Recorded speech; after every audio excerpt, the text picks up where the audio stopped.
Bonsoir à tous. Chers frères et sœurs, chers camarades, j'aimerais, avant toute chose, nous inviter tous à avoir une pensée pieuse à l'endroit de nos héros, à savoir ces combattants qui sont en première ligne, qui se battent sur tous les fronts au Burkina Faso au prix du sacrifice suprême pour maintenir debout le Burkina Faso, pour reconquérir l'intégrité du territoire burkinabé et surtout pour reconquérir notre dignité. Et je pense que c'est le minimum que nous leur devons, que de leur exprimer toute notre admiration pour cet esprit de sacrifice qui nous permet aujourd'hui d'entretenir l'espoir d'un Burkina Faso où la paix est de retour, un Burkina Faso qui aura reconquis pleinement son indépendance et un Burkina Faso qui dispose pour ses enfants et pour l'avenir. J'aimerais que nous ayons également une pensée pieuse à l'endroit de M. Marcel Ouedraogo, qui est l'un des délégués qui aurait certainement aimé être là, mais malheureusement qui a été arraché à notre affection. On va souhaiter que son âme repose en paix. C'est l'occasion pour moi de vous exprimer toute ma satisfaction d'être ici avec vous ce soir et surtout d'avoir donc cette opportunité d'échanger directement avec vous qui êtes les ambassadeurs du Burkina Faso, qui êtes les ambassadeurs de l'AES ici aux États-Unis. Je sais que vous êtes venus de plusieurs États. Certains ont fait de longues distances pour être là. C'est la preuve de votre attachement indéfectible à votre chère patrie, le Burkina Faso, mais aussi votre engagement résolu à faire en sorte que la dynamique en cours puisse donc atteindre les objectifs fixés. Alors, ce que je peux dire également, c'est que l'ambassadeur l'a dit, aujourd'hui, le leadership du camarade président du Faso nous vaut aujourd'hui la sympathie partout où nous passons. Ce qui fait qu'aujourd'hui, quand on interroge le camarade président du Faso sur ce qu'il ressent par rapport à ce retour, il dit toujours qu'il le vit comme une lourde charge. Ça veut dire qu'il n'a pas le droit de faillir. Et cette charge, chacun de nous doit la partager. Parce que nous devons faire en sorte d'être à la hauteur de la sympathie que le monde nous réserve aujourd'hui partout où nous passons. C'est l'occasion de vous transmettre donc les fraternelles salutations, les remerciements, mais aussi les encouragements du camarade président du Faso qui m'a mandaté de venir porter la déclaration du Burkina Faso à cette 80e Assemblée générale des Nations Unies. C'est l'occasion pour moi aussi de vous donner de vive voix un certain nombre d'informations sur la dynamique de la révolution progressiste populaire. Je suis convaincu que même à des milliers de kilomètres du Burkina Faso et de Ouagadougou, vous êtes témoins tous les jours des avancées qui sont enregistrées sur tous les chantiers. Que ce soit sur le chantier prioritaire de la sécurisation du territoire, que ce soit sur les différents chantiers du développement et de l'amélioration des conditions de vie des Burkinabés, des villes et des campagnes. Sur le plan sécuritaire, je pense qu'aujourd'hui, comme je l'avais déjà indiqué, nous devons tous les jours être reconnaissants et exprimer notre admiration pour le camarade président du Faso, chef suprême des forces armées, pour nos combattants, nos guerriers, qui aujourd'hui constituent pour chacun de nous un modèle d'engagement et d'esprit de sacrifice. C'est grâce à leur sacrifice, à leur engagement, c'est grâce à tous les efforts, au sursaut d'ensemble du peuple burkinabé qui a permis de réorganiser cette armée, de l'équiper, de faire en sorte d'avoir les effectifs nécessaires par la mobilisation des volontaires pour la défense de la patrie, ces héros. C'est tout cela qui nous permet aujourd'hui d'enregistrer des victoires significatives et de reconquérir des zones qu'on croyait définitivement perdues. C'est pour vous dire qu'aujourd'hui, sur le front sécuritaire, il y a de très grandes avancées. Évidemment, vous savez, c'est plus facile pour celui qui veut gâter, comme on dit à Morée, que celui qui veut arranger. Donc, il suffit que quelqu'un tire quelques rafales quelque part et on fait beaucoup de bruit. Mais restons sereins parce que la dynamique est vertueuse et la dynamique va s'amplifier. Parce qu'aujourd'hui, nous sommes résolus à faire tout le nécessaire, à consentir tous les sacrifices pour que notre armée, pour que nos volontaires pour la défense de la patrie, pour que nos forces de défense et de sécurité nous assurent cette victoire certaine et le plus tôt possible. C'est l'occasion également de vous dire qu'au-delà des questions sécuritaires, le capitaine Ibrahim Traoré l'a dit, notre mission, c'est une mission de sécurisation du territoire, mais c'est une mission de transformation structurelle et durable de notre pays pour créer les bases sans lesquelles nous ne pouvons espérer un développement, sans lesquelles nous ne pouvons espérer une amélioration durable des conditions de vie des Burkinabés et surtout sans lesquelles nous ne pourrons faire en sorte que chaque Burkinabé se sente utile et qu'aucun Burkinabé ne soit un laissé pour compte au Burkina Faso. Donc c'est pour dire que sur les chantiers de développement, que ce soit sur la question de l'agriculture, parce que le président du Faso nous le rappelle chaque fois, il n'y a pas de dignité, il n'y a pas de liberté pour celui qui ne mange pas à sa faim. C'est pour cela qu'il y a des efforts historiques, des efforts colossaux qui sont déployés pour accompagner nos vaillants producteurs, pour créer les conditions d'une meilleure maîtrise de l'eau, sans laquelle nous ne pourrons aujourd'hui prétendre atteindre la sécurité alimentaire. Par la grâce de Dieu, grâce au sursaut citoyen, grâce à la vaillance de nos producteurs, nous engrangeons des résultats extrêmement encourageants. Comme vous le savez, l'année dernière, rien que sur les céréales, nous avons produit plus de 6 millions de tonnes de céréales. Cette année, nous tablons sur une augmentation de 15%. Ça veut dire que nous devrons dépasser les 7 millions de tonnes de céréales avec plus d'1 million de tonnes de riz. Actuellement, sur le terrain, vous voyez le ministre d'État, ministre en charge de l'agriculture, qui court dans les champs. Et je pense, quand je dis qu'il court, le terme n'est pas galvaudé, pour s'assurer que partout, les producteurs sont dans les meilleures conditions possibles pour produire et produire en quantité. Et vous voyez l'offensive agro-pastorale et halieutique. Il y a l'agriculture, dans le secteur de l'élevage, on a apporté des réponses historiques en termes de vaccination, avec des doses largement subventionnées. On a largement investi pour préserver le cheptel burkinabé d'un certain nombre d'épizooties. Que ce soit sur le plan halieutique, vous êtes témoin des efforts déployés en matière donc de cages flottantes dans beaucoup de zones sur les plans d'eau. Et aujourd'hui, on produit du poisson comme on n'en a jamais produit au Burkina Faso. Que ce soit sur le plan de l'éducation, l'initiative présidentielle est en marche. Que ce soit en termes d'infrastructures, de réorganisation de l'ensemble du système éducatif, avec un accent particulier sur le secteur des sciences, sur le secteur des technologies.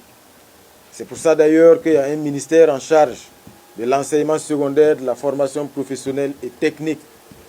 Parce que le camarade président du Faso l'a dit, si on reste dans l'enseignement général, on ne pourra jamais atteindre les objectifs que nous nous fixons. Il nous faut créer une masse critique de scientifiques. Il faut créer les conditions pour que les Burkinabés puissent innover, proposer des solutions pratiques aux problèmes du Burkina Faso. Dans le domaine de la santé, vous êtes témoins de toutes les actions vigoureuses qui sont menées. Aujourd'hui, pratiquement 12% du budget national est consacré au secteur de la santé. Et au-delà de cela, il y a de grandes innovations. Avec les cliniques mobiles, vous avez vu les efforts consentis pour réduire de façon significative les coûts de l'imagerie, le scanner, l'IRM, qui étaient des examens inaccessibles pour le commun des Burkinabés, ont connu de fortes réductions. Les dialysés qui devaient déposer une caution de 500 000 francs pour entrer dans la cohorte, aujourd'hui, on rentre dans la cohorte gratuitement. C'est pour dire que sur les secteurs sociaux, il y a des efforts extrêmement importants qui sont déployés au quotidien. La lutte contre l'insécurité n'occulte pas le défi du développement et de l'amélioration des conditions de vie des Burkinabés. Sur le plan des infrastructures, l'initiative Faso-Mebo est en marche et vous êtes témoin de l'adhésion massive, que ce soit à l'intérieur du Burkina, que ce soit à la diaspora, pour nous permettre de transformer nos villes, de construire des routes. Les brigades se déploient dans les régions au fur et à mesure, avec pour mission de faire en sorte que dans toutes les régions, il y ait moins de désenclavement et surtout que des zones de production vers les centres urbains, nous puissions sortir les récoltes, sortir les productions. L'initiative se déploie également pour accompagner la reconquête du territoire. Parce qu'aujourd'hui, dans beaucoup de zones reconquises, la seule stratégie lâche pour l'ennemi, c'est de semer des mines artisanales. Parce que le terrain s'y prête. Donc, il nous faut construire des routes pour accompagner l'action héroïque de nos combattants et faire en sorte que des zones entières du Burkina Faso, qui jusque-là étaient restées en marge du développement, puissent connaître donc ces investissements dans le secteur des infrastructures. Je peux vous assurer que, comme le chef de l'État l'avait dit au début, face aux acteurs politiques, il y a des zones du Burkina où quand vous arrivez, vous posez la question, qu'est-ce qu'on a bien pu faire après 65 ans d'indépendance? Parce qu'il n'y a rien, ou presque rien. Dès que les plus s'installent, vous avez des villages qui sont coupés du reste du pays. Des zones entières où il n'y a pas d'école, il n'y a pas d'eau potable. À tel enseigne que quand on vous fait le récit de leurs conditions de vie, vous pensez à une fiction. Aujourd'hui, nous devons remédier à tout cela. Parce que c'est ça également qui fait le lit du terrorisme. C'est ça aussi qui fait que des Burkinabés se retournent contre leur propre pays. Donc aujourd'hui, nous devons faire face au même moment à tous ces défis. Mais si aujourd'hui nous avons des résultats, et si aujourd'hui nous avons la conviction qui se renforce tous les jours que nous allons y arriver, c'est parce que vous êtes debout. C'est parce que chaque citoyen burkinabé est debout. Et aujourd'hui, quand on parle de révolution progressiste populaire, c'est une révolution de chaque fils et de chaque fille du Burkina Faso. Nous devons tous nous révolter contre les injustices, contre la domination, contre la pauvreté, contre l'insécurité. Vous êtes témoins également de l'adversité. Tous les jours, nous sommes dépeints sous les traits des diables les plus méchants par les mêmes médias occidentaux qui, tous les jours, quand ils parlent du Burkina Faso, c'est toujours pour parler de ce qui ne va pas, pour donner l'impression au reste du monde que rien ne va au Burkina Faso. Mais je pense aujourd'hui que leur échec, il est actuel et il est programmé. Nous n'en doutons pas un seul instant, parce que la dynamique de la révolution progressiste populaire est une dynamique de transparence. Le chef de l'État le dit, et je le dis également chaque fois quand je me retrouve avec les diplomates, nous ne sommes pas des diplomates, nous ne sommes pas des hommes politiques. Donc nous ne savons pas faire dans le politiquement correct ou dans le diplomatiquement correct.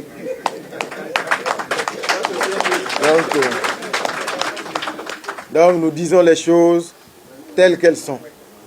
Et avec les partenaires, c'est ce même langage que nous tenons.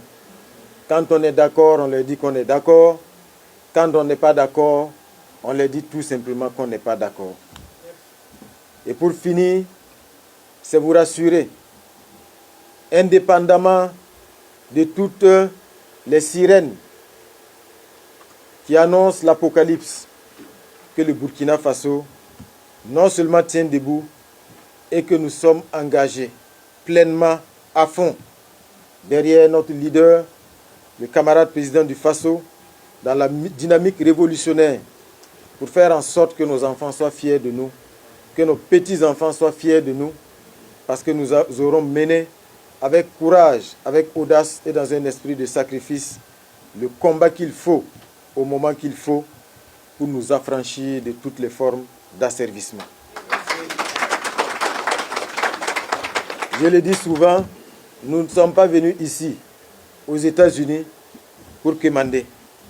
Nous avons quitté la dynamique de tendre la main. Nous ne sommes plus dans cette logique parce que nous avons la conviction que nous avons tout au Burkina Faso. La nature a béni le Burkina Faso. Contrairement à tous ceux qui disaient que notre pays est pauvre, je vous fais la confidence. Rien qu'en septembre, le 2, j'ai demandé le point. Nous étions à plus de 36 tonnes d'or collectées. Rien que pour 2025. Rien que pour 2025. Quand on pense que quand le capitaine arrivait, nous n'avions pas un seul gramme d'or au Burkina Faso. Donc c'est pour vous dire, soyons sereins, nous avons tout au Burkina Faso. Et pour peu que nous nous mobilisions, que nous restions solidaires, soudés, pour faire en sorte que celui qui nous considérait comme une province, qui nous considérait comme des sous-hommes et qui considérait les ressources du Burkina Faso comme devant faire avant tout son bonheur, que ce maître-là comprenne que c'est fini. Et c'est définitivement fini. Une fois, j'ai reçu un diplomate français qui me disait « Qu'est-ce que nous attendons de la France aujourd'hui ?» Et ce que je lui ai dit, tout ce que nous voulons, c'est que vous nous laissiez tranquilles. Nous ne voulons rien, nous ne voulons pas d'aide, nous ne voulons rien de la France. Rien. Ils ont arrêté leur aide au développement. Ça fait combien de temps? Ça fait combien de temps? Nous nous portons beaucoup mieux aujourd'hui. Rien qu'en dénonçant les accords de non-double imposition, ce que nous engageons dépasse ce que la France nous donnait à travers l'aide au développement. Rien que par cela. Donc, ne nous trompons pas, ce n'est pas nous qui avons besoin d'eux. C'est eux qui ont cette dynamique. C'est le combat des Burkinabés de l'intérieur, c'est le combat des Burkinabés de la diaspora. Donc, le message que j'ai à votre endroit, c'est vous transmettre les encouragements du chef de l'État. Parce que c'est un combat qui va être dur, c'est un combat de longue haleine, et c'est un combat dans lequel l'ennemi va toujours briller par des stratégies perfides, de manipulation. Donc, il faut que nous restions vigilants. C'est extrêmement important et nous sommes convaincus que nous allons y arriver parce que nous sommes les dignes fils du pays des hommes intègres. La patrie ou la mort.